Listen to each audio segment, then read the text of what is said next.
The ship came out of nowhere. One moment the sky above New York was clear and blue. The next moment, a shadow fell across the city that blocked out the sun itself. The vessel was massive, larger than anything humans had ever built, and it hung in the air like a mountain that had learned to fly. Captain Park Do-yeon watched the broadcast from his small cabin aboard the Horizon's Edge, a deep space patrol vessel stationed near Mars. His coffee had gone cold in his hands. He had forgotten he was holding it.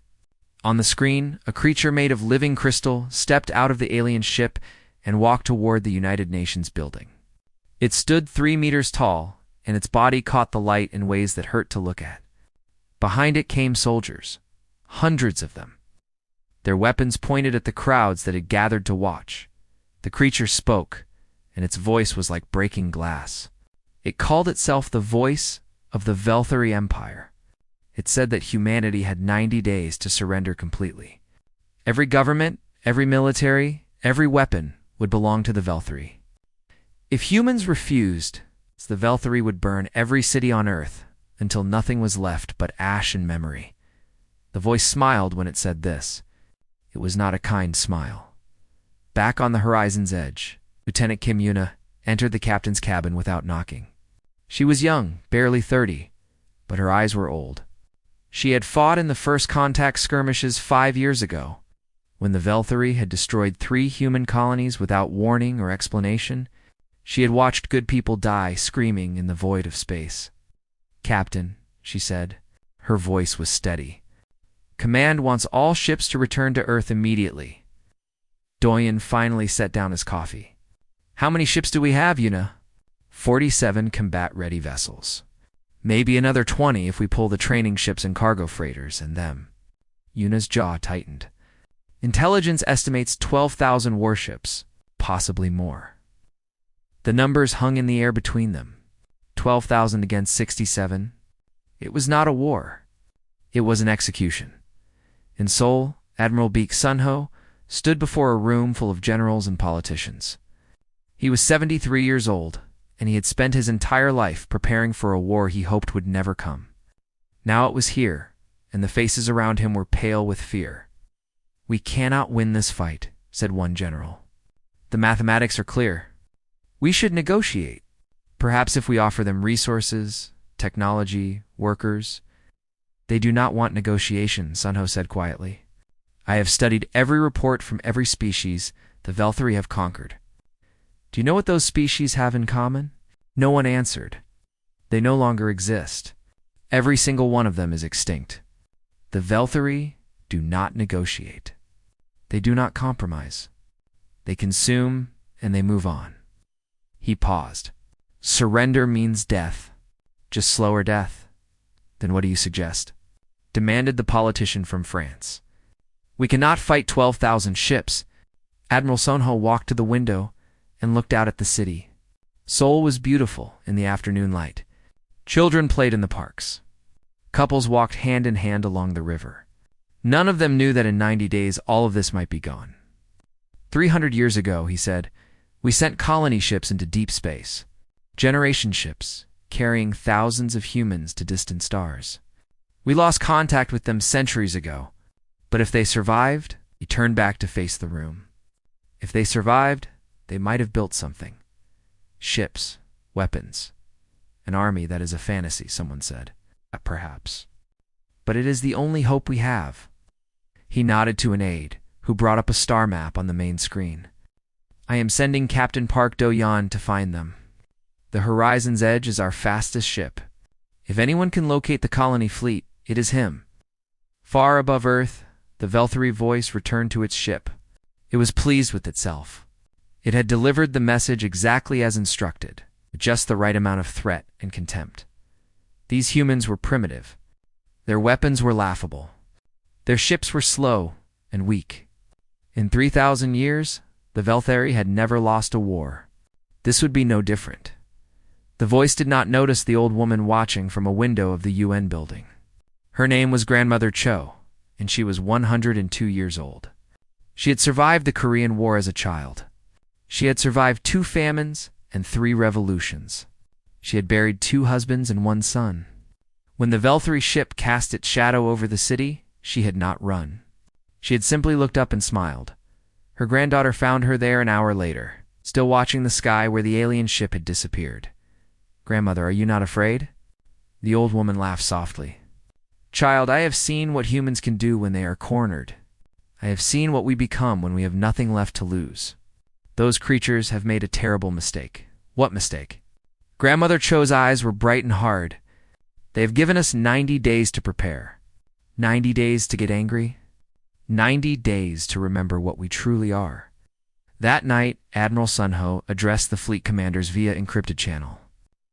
Every captain, every pilot, every soldier who wore the uniform of Earth's defense listened to his words. "I will not lie to you," he said. "The odds are against us. Our enemy is vast and powerful and ancient. They have conquered worlds beyond counting. They believe we are weak. They believe we will break." He paused, and when he spoke again, his voice was iron. "They are wrong. We are the children of survivors. Our ancestors crawled out of the mud and learned to walk. They faced ice ages and plagues and wars and famines, and they did not quit. They passed their strength to us, written in our blood and our bones. And now, when the universe sends its greatest threat against us, we will show them what that strength means." His final words would be remembered for 1,000 years. They won a war? Then we will be the first to make them regret it. Across the fleet, in ships scattered from Earth to the outer planets, soldiers straightened their backs and lifted their heads. The fear did not disappear, but something else appeared alongside it. Something older. Something dangerous, hope and rage. The horizon's edge had been traveling for 31 days when they found the first signal. It was faint, barely a whisper against the background noise of the universe. But Lieutenant Kim Yuna caught it on her instruments, and her heart nearly stopped.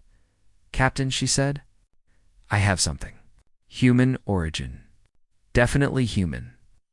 Park Doyen crossed the bridge in 3 quick strides and looked at her screen. The signal was coming from the Kepler system, exactly where the old record said the colony ships had been heading 3 centuries ago. He felt something loosen in his chest, a knot of fear he had not realized he was carrying. "Set a course," he ordered. Maximum speed. They arrived 4 days later and found not a colony. They found an empire. The ships that surrounded them numbered in the hundreds. They were strange and angular, built from materials Doyen did not recognize, covered in scars from battles he could not imagine, and they were armed. Every single one of them bristled with weapons. A voice crackled over the communication channel. It was human, but the accent was strange, shaped by 300 years of isolation. "Unknown vessel. Identify yourself or be destroyed. You have 10 seconds. Doyen leaned toward the microphone. "This is Captain Park Doyen of the Earth Defense Fleet. We come seeking the descendants of the colony ships." Then, slowly, the weapons pointed at them began to lower. "Earth," the voice said, and there was something almost like wonder in it. "We thought Earth was dead." They were brought aboard the flagship, a massive vessel called the Unbroken Promise. The corridors were cold and functional, every surface worn smooth by generations of hands. The people they passed were tall and lean, their bodies shaped by low gravity and hard living. Their eyes watched the newcomers with suspicion and curiosity in equal measure. Fleet. Admiral Shinyunji met them in a council chamber at the heart of the ship. She was perhaps 50 years old, with steel-gray eyes and scars that crossed her face like a map of old wars. She did not smile when she saw them. She did not offer her hand. "You want our help," she said. It was not a question. Doyen explained everything. The Velthary ultimatum. The impossible odds. The 90 days that were now down to 53. He showed her the footage of the alien voice standing before the United Nations, mocking humanity with its crystal smile. When he finished, Yunji was quiet for a long moment. Then she laughed. It was not a pleasant sound. "The Velthary," she said. "We know them. 20 years ago, they sent scouts to this system. They demanded our surrender." She leaned forward. "Do you know what we did, Captain?" "What?" "We killed them all. Every single one. And then we used their ships to build better weapons." She stood and walked to a window that looked out at the assembled fleet. You want our help? You have it. But not because we love Earth. Most of us have never even seen Earth. We help because we hate the Velthari. And because...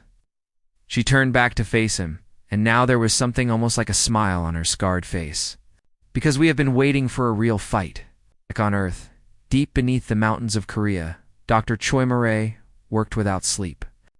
Her laboratory was a chaos of screens and equipment, filled with the hum of machines and the sharp smell of chemicals. She had been working on Project Ragnarok for 7 years, and now she had less than 2 months to make it work. Sergeant Han Jesus stood guard at the door, watching her with a mixture of admiration and concern. He had been assigned to protect her, but he was starting to think she did not need protection. What she needed was food and rest, neither of which she seemed willing to accept. Doctor, he said carefully, you have been awake for 41 hours. The Velthari are made of crystal, she said, not looking up from her work. Living crystal with a specific molecular structure. If I can find the right frequency, the right energy signature, I can shatter them. Every single one of them, all at once. She finally turned to look at him, and her eyes were wild with exhaustion and brilliance. I just need more time. We do not have time, Doctor, and I will make time. On the frozen moon of Europa, Commander O Taiwan pressed his back against a wall of ice and tried not to breathe. Velthari soldiers marched past, their crystal bodies glowing faintly in the darkness. He and his resistant cell had been hiding here for 3 months. Ever since the Velthari had established a forward base on the moon, they were 12 humans against 1,000 aliens. The odds were impossible, but Taiwan had learned something important in those 3 months. Something that gave him hope. The Velthari could feel fear. He had seen it 3 days ago, when his team had ambushed a Velthari patrol. They had killed 7 aliens before the others could react, using weapons made from salvaged parts and desperate ingenuity. And in that moment, before the surviving Velthari had fled, Taiwan had seen it in their strange crystalline faces. Fear. Real. Genuine fear. A species that had conquered 100 worlds, that had never lost a war in 3,000 years, was afraid of 12 humans with homemade weapons hiding in a cave of ice. He smiled in the darkness. It was a wolf's smile. The Velthari began their advance on day 60. They came with overwhelming force, hundreds of ships darkening the sky above Earth's outer colonies. The defense platforms that humanity had spent decades building were destroyed in hours. The colonies on Mars and the moons of Jupiter fell in days, and then something unexpected happened. The horizon's edge returned, but it did not return alone. 300 ships emerged from hyperspace, led by the Unbroken Promise. They hit the Velthari fleet from behind with weapons that burned through crystal armor like fire through paper. The battle lasted 6 hours. When it was over, 47 Velthari warships had been destroyed. It was the first victory in the war. It was the first victory any species had ever won against the Velthari. On the Velthari command ship, the High Warlord received the news in silence. His advisors waited nervously for his response. Finally he spoke. How many ships did the humans lose? 18, my lord. Almost half their fleet, and yet they won. The warlord's crystalline face was unreadable. They sacrificed half their force to destroy 47 of ours. That is not strategy. That is madness. But even as he said it, he felt something cold settling in his ancient heart. The humans did not fight like any species he had ever faced. They did not retreat when the odds turned against them. They did not surrender when their ships were damaged. They flew their burning vessels directly into Velthari formations, turning their own deaths into weapons. They were insane. And they were terrifying.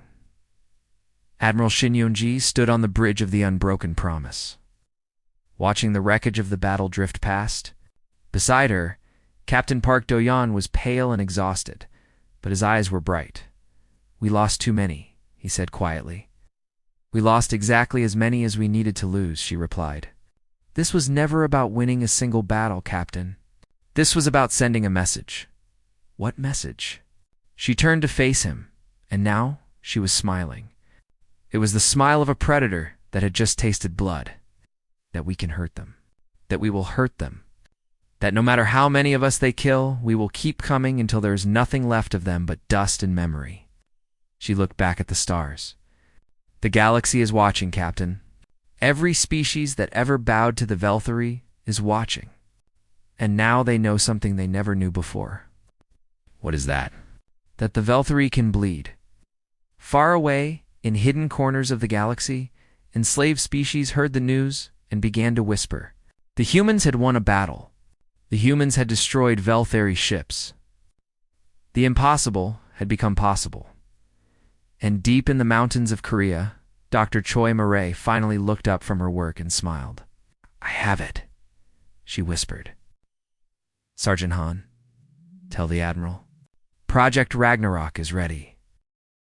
The Battle of Titan's shadow began at dawn, Earth time. It would not end for 16 hours. The Velthari had gathered their strength. 2,000 warships hung in formation near Saturn's largest moon, their crystalline hulls catching the distant light of the sun. They were beautiful and terrible, like frozen lightning given form.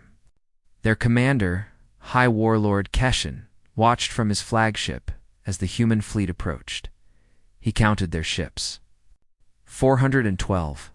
The humans had gathered everything they had, combining Earth's fleet with the colony ships from the Kepler system.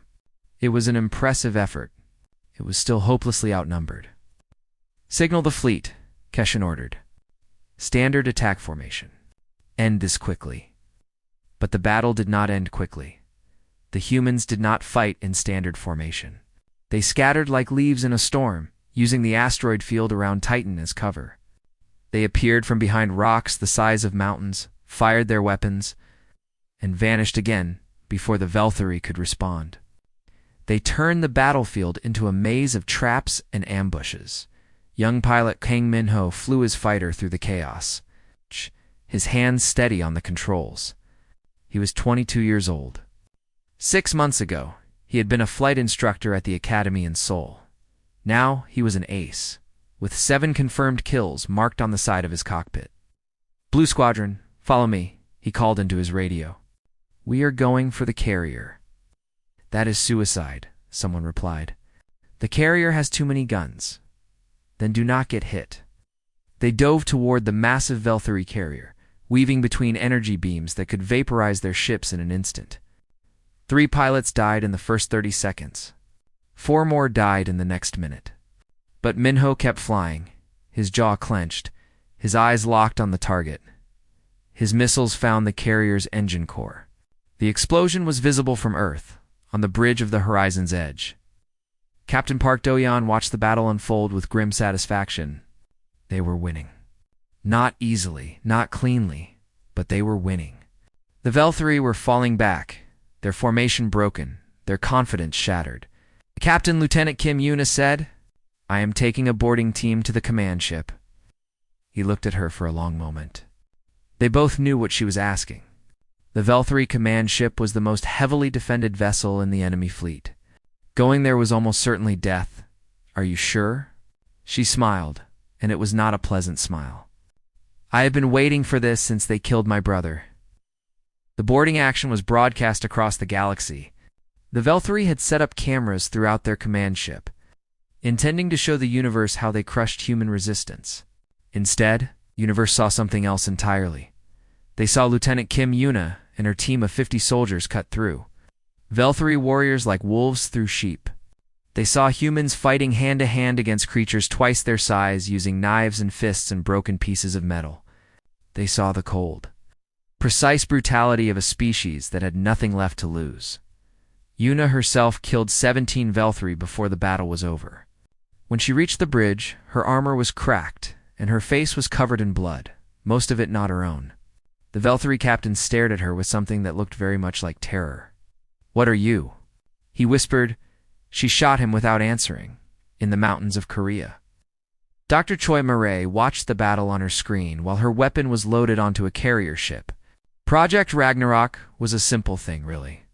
A bomb that released a specific frequency of radiation, one that caused Velthari crystal to resonate until it shattered.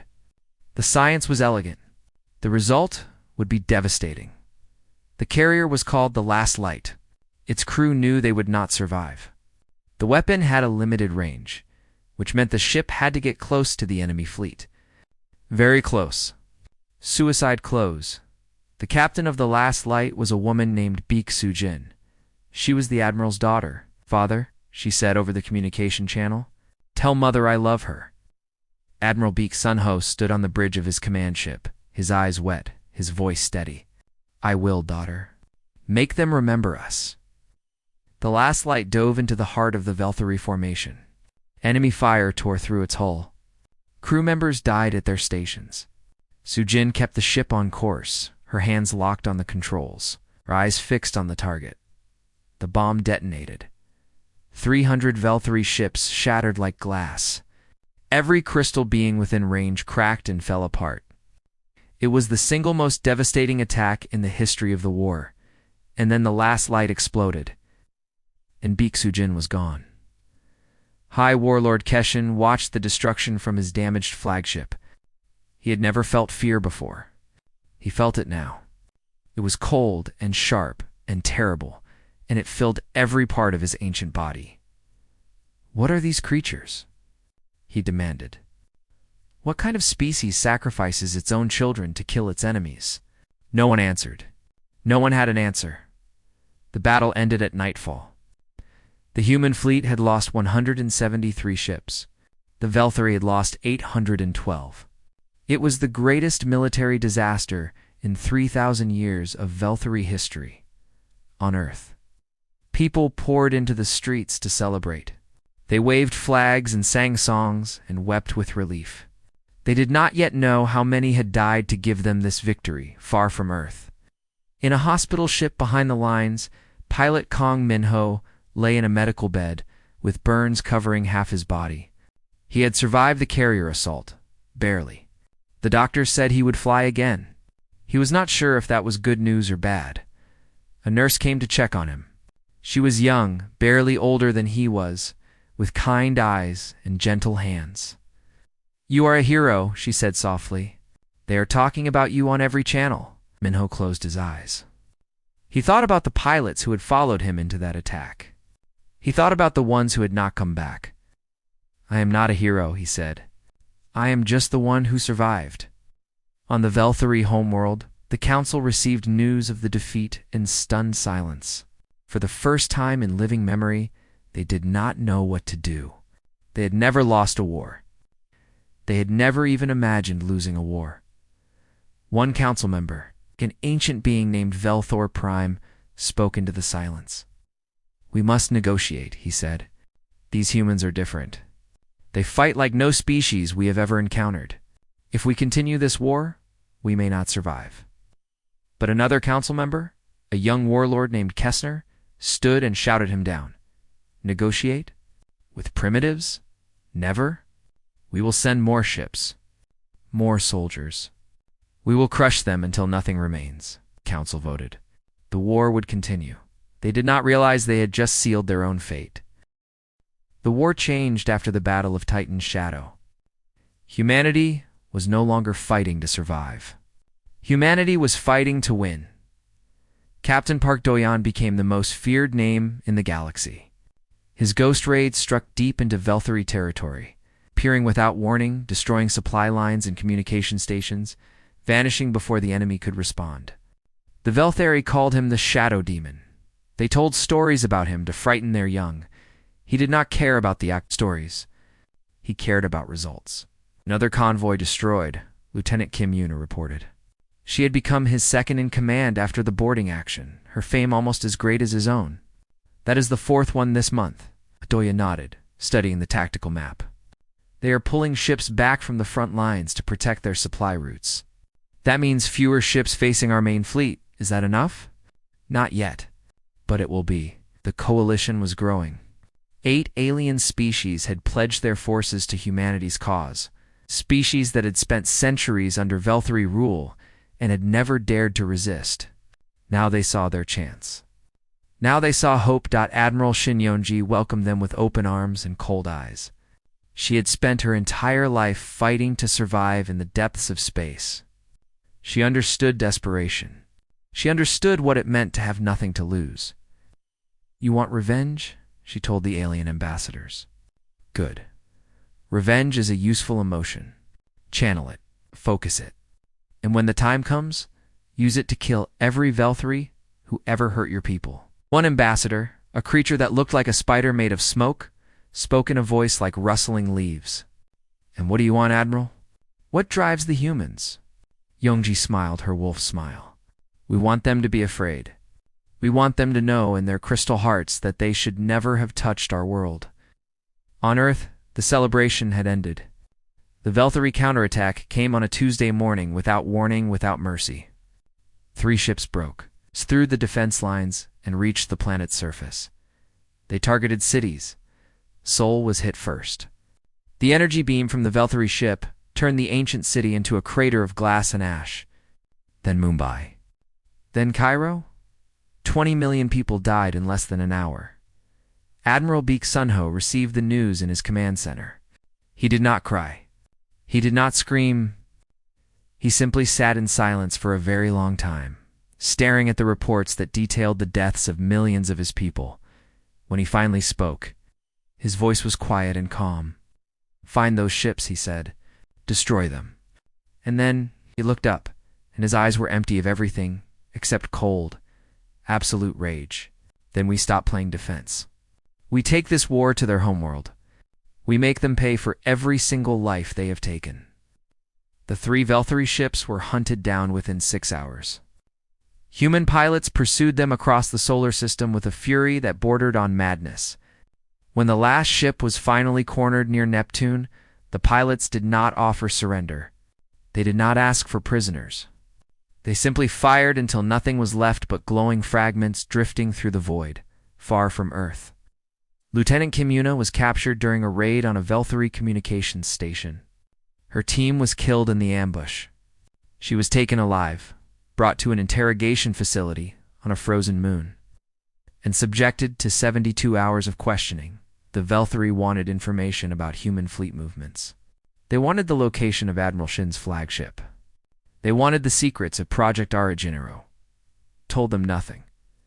On the 3rd day, when her captors left her alone in her cell, she freed herself using a piece of broken crystal she had hidden in her mouth. She killed the first guard with her bare hands. She took his weapon and killed 6 more. She found the facility's communication array and sent a single message to the human fleet, giving her location and the station's security codes. Then she went hunting. When the rescue team arrived 8 hours later, they found the facility silent and dark. Every Velthari inside was dead. Lieutenant Kim was sitting in the commander's office, covered in blue crystal blood, calmly eating a ration bar she had found in a cabinet. You were late, she said. Pilot Kang Minho was different now. The young idealist who had dreamed of becoming a hero was gone. In his place was something harder, something colder. He had seen too much death. He had caused too much death. He no longer believed in glory or honor or any of the pretty words they had taught him at the academy. He believed in winning. That was all.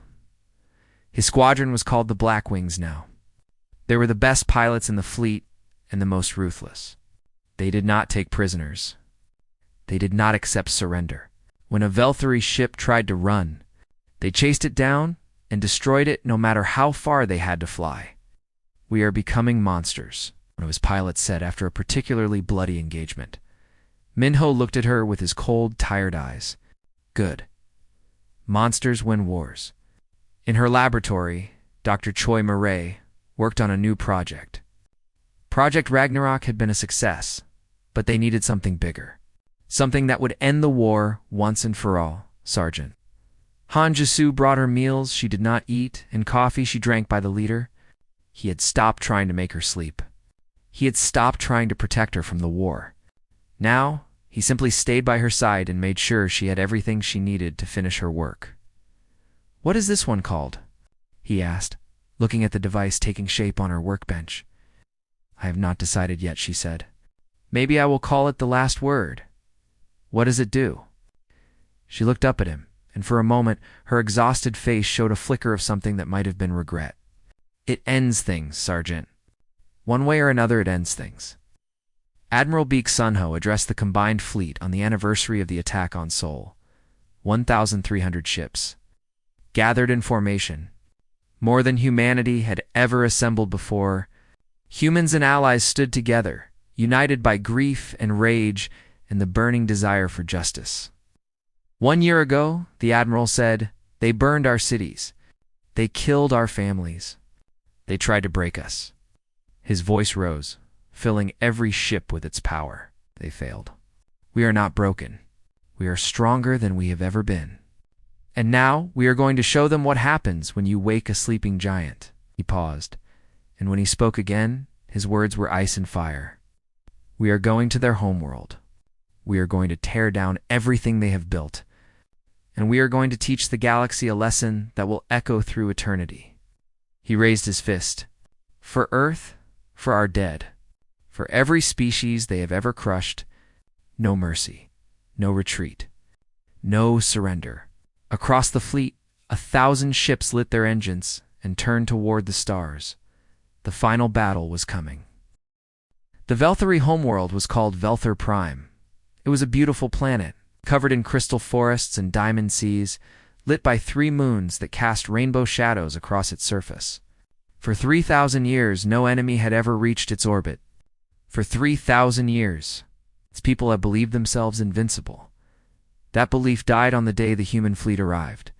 Admiral Beek Sunho stood on the bridge of his flagship, the Remembrance, watching the planet grow larger on his screen.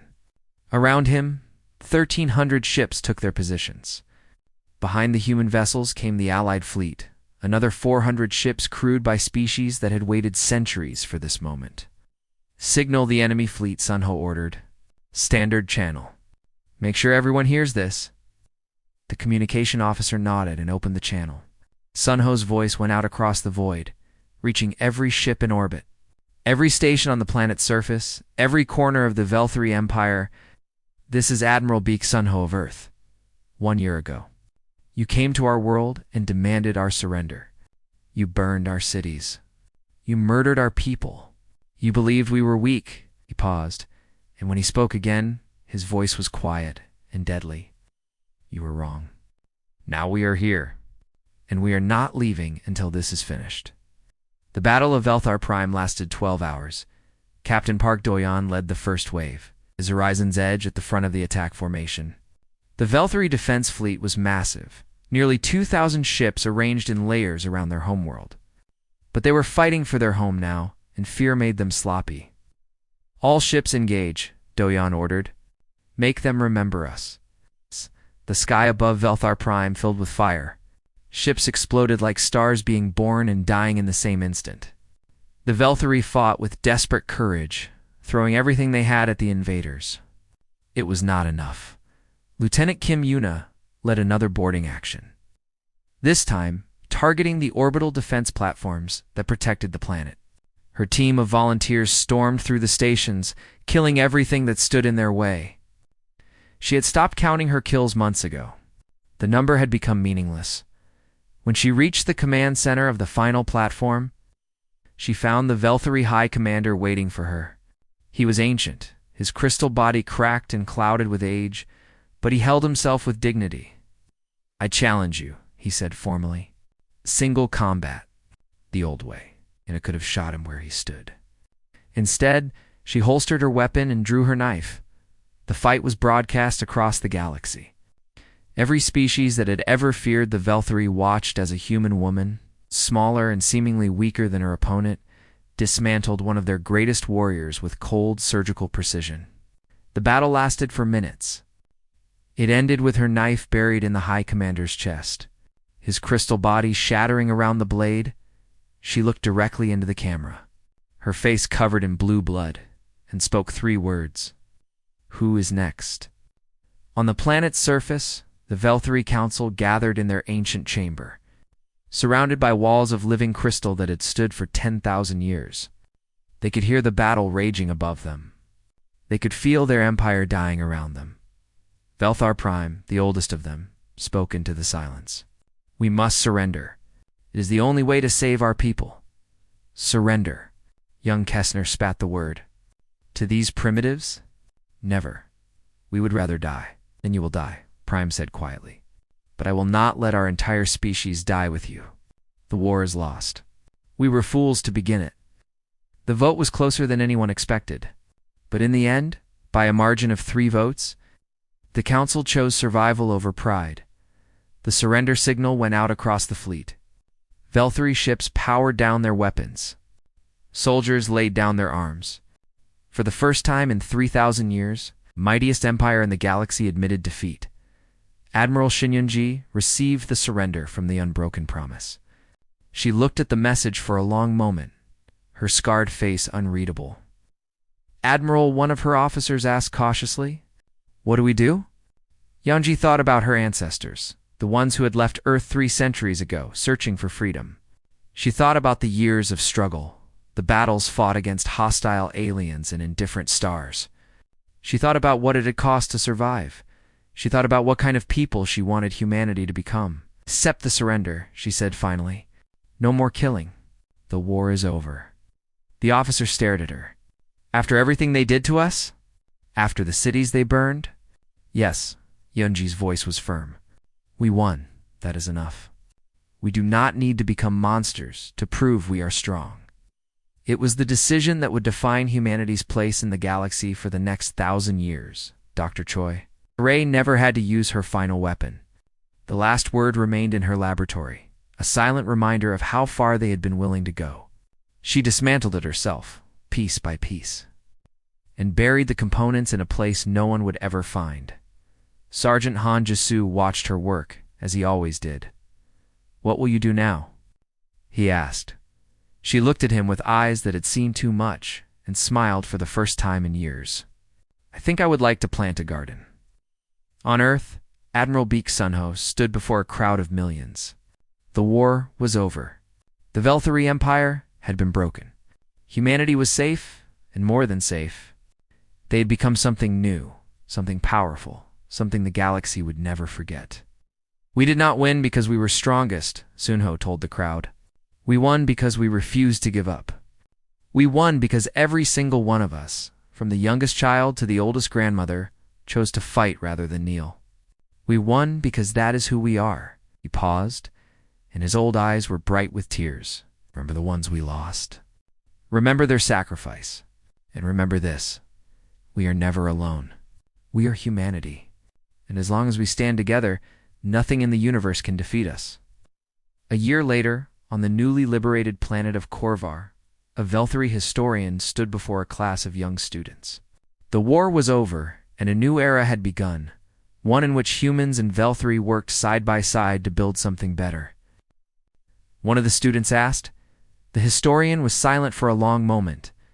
He looked out the window at the sky where human and Velthary ships flew together in peace. "Because we thought they were like us," he said finally. "We thought they would break when we pushed. We thought they would surrender when we showed our strength. We were wrong." He turned back to his students. "They were not like us. They were human. And humans do not break." Far away on the edge of explored space, a new species was just beginning to build its first starships. Their scouts had found records of the galaxy beyond, including stories of a great war between an ancient empire and a small blue planet. The leaders of this new species gathered to discuss their future. Some spoke of conquest. Some spoke of expansion. Some spoke of building an empire of their own. Then one of them, older and wiser than the rest, raised a hand for silence. "Before we make plans," she said, "let me tell you about the humans." She told them everything. The war, the sacrifice, the victory against impossible odds. When she finished, the room was silent. Perhaps one leader said slowly, "Perhaps we should focus on peaceful exploration." The old one smiled. "That would be wise. The humans are not to be challenged. They are to be befriended or left alone." She looked at the star charts, at the small yellow sun that marked humanity's home. "They have proven something to the galaxy, something that will never be forgotten." "What is that?" "That some species fight to conquer. Some fight to survive." She paused. "But humans fight to win, and they never, ever stop." The meeting ended with a unanimous decision. The new species would send ambassadors to Earth, bearing gifts and offers of friendship. They would not repeat the Velthary's mistake. No one ever would again.